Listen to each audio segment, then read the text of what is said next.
салом бинандагони азизу гиромӣ, нашри навбати барномаи ҳуқуқу васила аст, бахшида ба соли маърифати ҳуқуқӣ пешкаши шумо.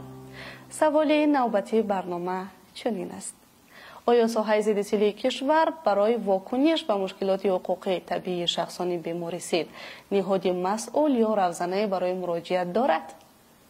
посухи навбатиро мешунавем. пеш аз он ки дар бораи ин савол ҷавоб гуфта бошам, дар қатори дигар муассисаҳое ки имрӯз кору фаъолият мекунанд, пеш аз ҳама бори дигар такрор мекунам ки онҳо метавонанд ба вазорати тандурустӣ ва ҳифзи иҷтимоии аҳолии ҷумҳурии Тоҷикистон бевосита муроҷиат карда бошанд.